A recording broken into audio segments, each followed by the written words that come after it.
गरीब सोना रोटी बना रही होती है और कथा सोना के परिवार के साथ रोटी सब्जी दाल मखनी और पुलाव खा रही होती है।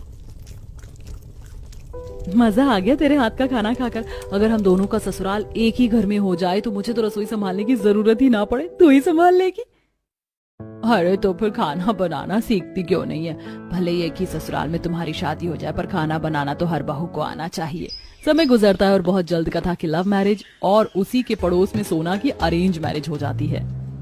बहू कल तुम्हारी पहली रसोई है तो सुबह उठकर पूरी हलवा चना दाल मखनी पुलाव नान सब अच्छे से बना लेना। इतना बोल आशा वहाँ से चली जाती है और कथा रवि से बोलती है, तुमने बोला था शादी के बाद घर में नौकरानी रखोगे। अरे नाराज क्यों हो रही हो? पहली रसोई तो बहू को ही करनी पड़ती है। बस पहली रसोई संभाल लो, फिर मैं माँ से बात करूंगा। कैसे संभालूं? मुझे तो कुछ नहीं आता बनाना। हाँ तो तुम्हारी वो दोस्त है ना सोना, उसकी शादी भी तो मेरी मामी के लड़के से हुई है। तुम उसको बोल दो, इतनी तो वो तुम्हारी मदद कर ही सकती है। रवि के कहने पर कथा सोना को फोन करती है। यार मुझे तेरी एक मदद की जरूरत है। तू तो जानती है मुझे खाना बनाना नहीं आता और मेरी सास ने कहा है कि कल मेरी पहली रसोई है, तेरी भी कल पहली रसोई है, तो तू जो कुछ भी बना रही है थोड़ा एक्स्ट्रा बना लेना और मुझे वो खाना भिजवा देना। बस एक दिन की बात है, उसके बाद मेरे घर में नौकरानी लग जाएगी। अपनी तरह बहू भी ले आई, खुद ने लव मैरिज करी और मायके के पास ही ससुराल बसा लिया। वैसे ही बेटे की शादी भी लव मैरिज कर दी। भाभी आप तो मेरे घर के मामलों में पड़ो ही मत। भले ही मेरे बेटे ने लव मैरिज करी पर मेरी बहू तुम्हारी बहू से ज्यादा संस्कारी निकलेगी। अरे तू कैसी बात कर रही है? हम दोनों की सास भले ही नंद भाभी हैं, पर दोनों के बीच तो 36 का आंकड़ा है। देख नहीं रही घर के बाहर दोनों कैसे बातों से एक दूसरे पर वार कर रही हैं। अगर किसी को पता चल गया तो? बस एक दिन की बात है सोना, प्लीज मान जा, किसी को कुछ नहीं पता चलेगा।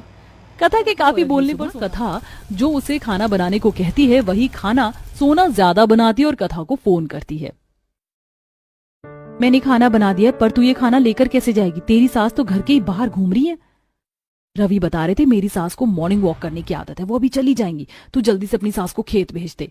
कथा अपनी सास पर नजर रखती है और जैसे ही आशा वहां से जाती है सोना भी अपनी सास को खेत भेजकर खाना लेकर बाहर जाती है, जहां कथा अपनी रसोई की खिड़की के बाहर बांस की सीढ़ी लगाती है और सोना उस पर चढ़कर कथा को खिड़की से उसका खाना देकर जाती है। मैंने तुझे बताया भी नहीं और तूने अपनी पहली रसोई में वही बनाया जो हम सबको पसंद है।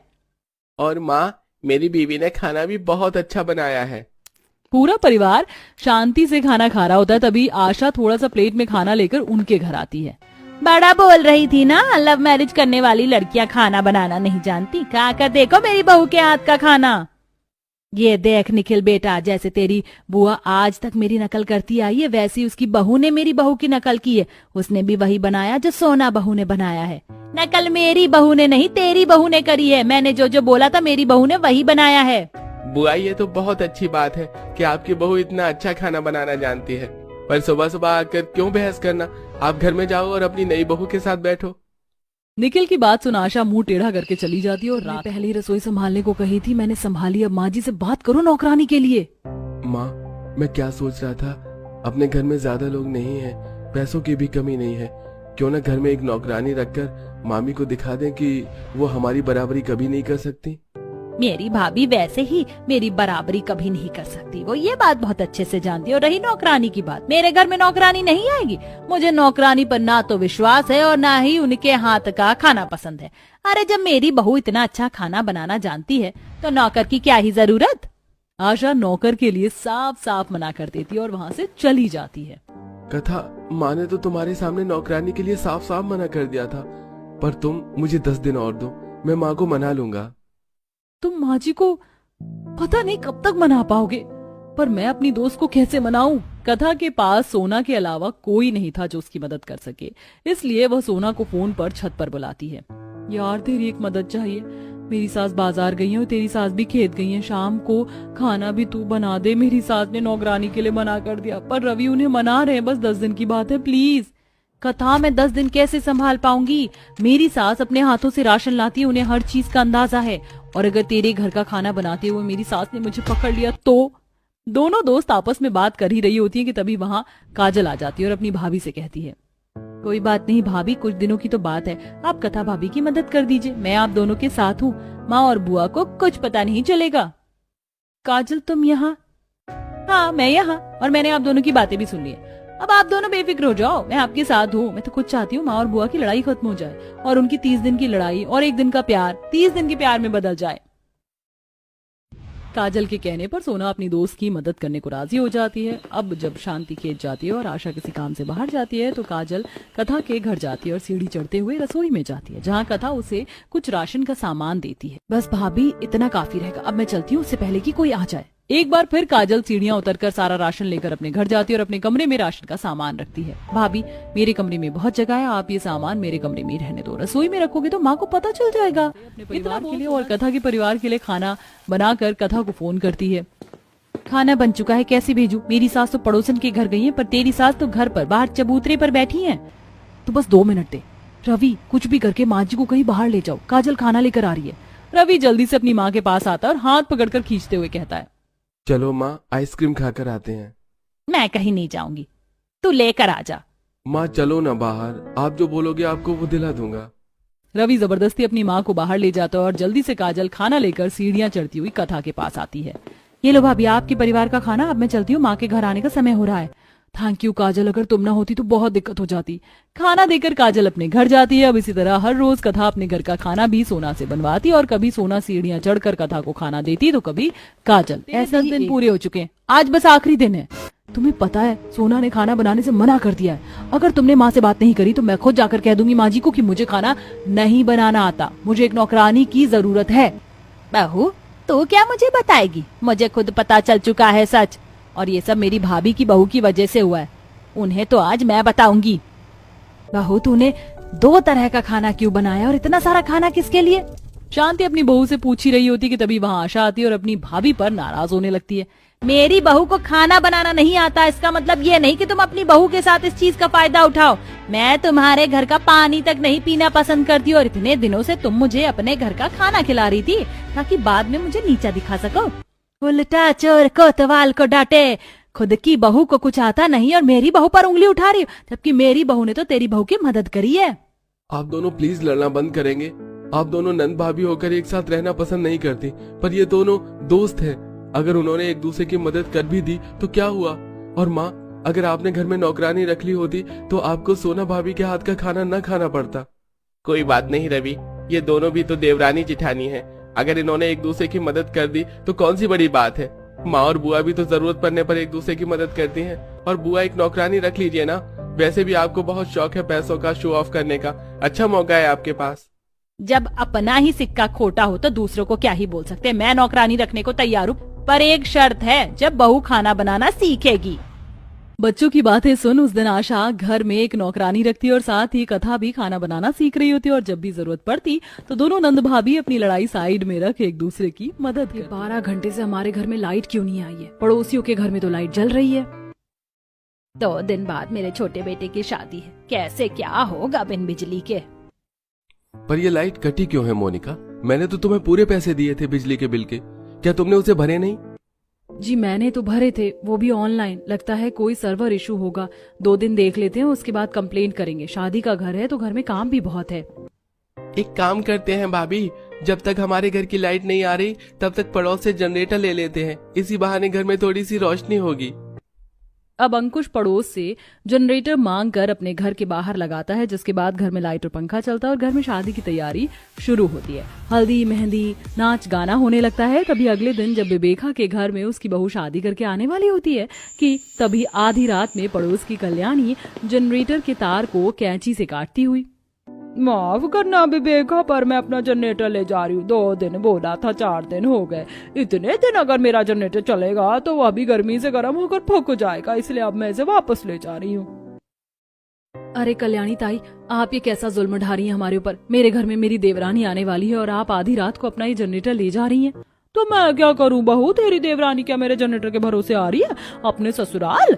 अब तू देख ले अपने बिना बिजली के घर में कैसे लाएगी अपनी देवरानी को, क्योंकि मैं तो अपना ही जनरेटर ले जा रही हूँ। कल्याणी के जनरेटर ले जाने के बाद, मम्मी अब क्या होगा? अब तो हमारे पूरे घर में अंधेरा हो गया, अब हमारी छोटी चाची कैसे आएंगी इस अंधेरे में? तू चिंता मत कर बंटी, मैं हूँ ना। अच्छा बंटी तू एक काम कर, ये पकड़ पैसे और जा लाला की दुकान से 50-60 मोमबत्ती के पैकेट ले आ। ठीक है मम्मी, अभी लाया। बंटी दुकान से जाकर 50 से 60 मोमबत्ती के पैकेट खरीद कर अपनी माँ के हाथ में देता है। माँ जी, देवरानी जी आती होंगी, चलिए हम पूरे घर को इस मोमबत्ती की रोशनी से जगमगा देते हैं और कल सुबह तक तो लाइट आ ही जाएगी। हाँ मोनिका, सही कहा तुमने। लाओ मैं भी तुम्हारी मदद कर देता हूँ। मम्मी मैं भी जलाऊंगा कैंडल।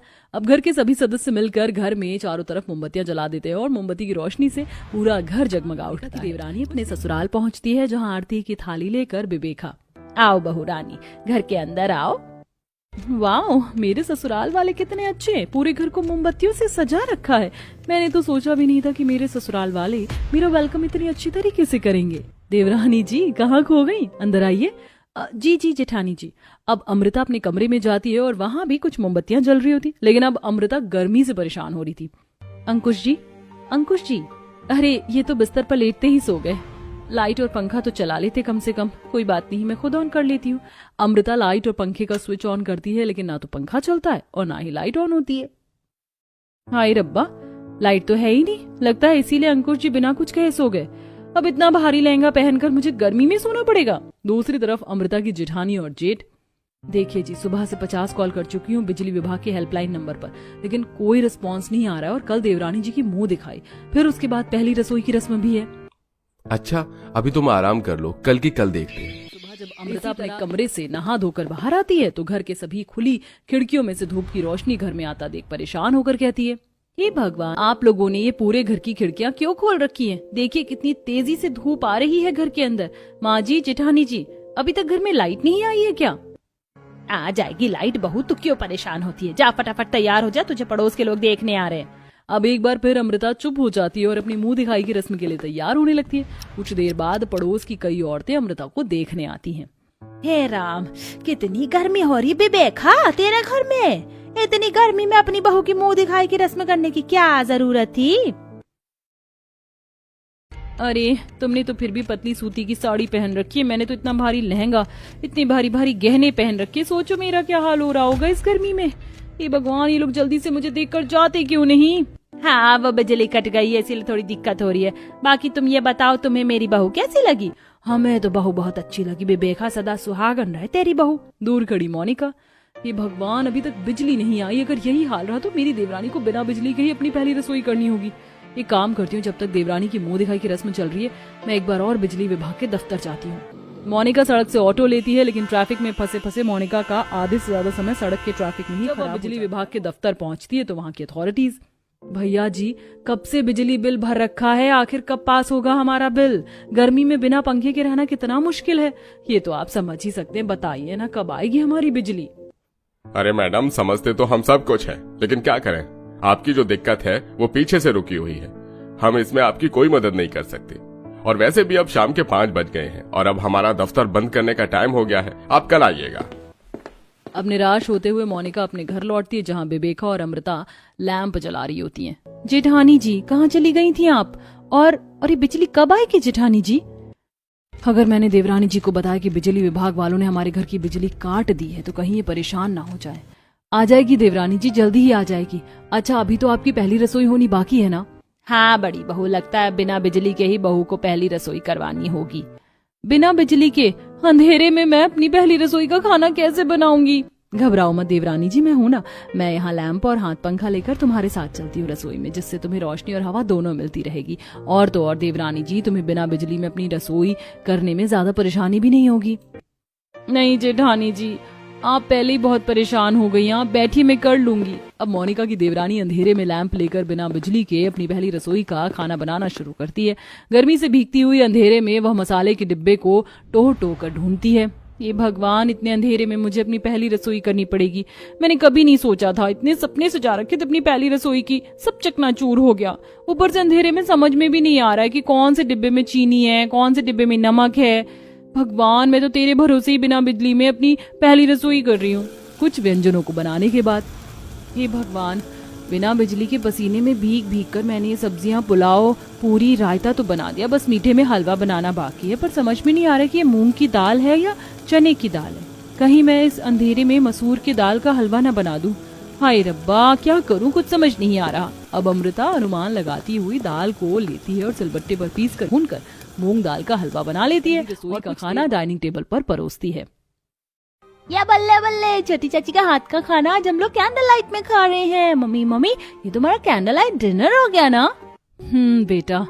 देवरानी जी आप ठीक हैं? जी मैं ठीक हूँ, बस यूं ही समझिए। चलिए आप लोग खाना खाकर बताइए कैसा बना है। अब पूरा परिवार खाना खाते ही अमृता के खाने में कमी निकालना शुरू कर देते हैं। हे भगवान बहू, ये सब्जी इतनी मीठी क्यों लग रही है? ये तूने आटे की पूरी बनाई है या बेसन की? मुझे तो इस हलवे में भी कोई दिक्कत लग रही है। अमृता तुमने ये मक्का मूंग दाल का ही हलवा बनाया है ना?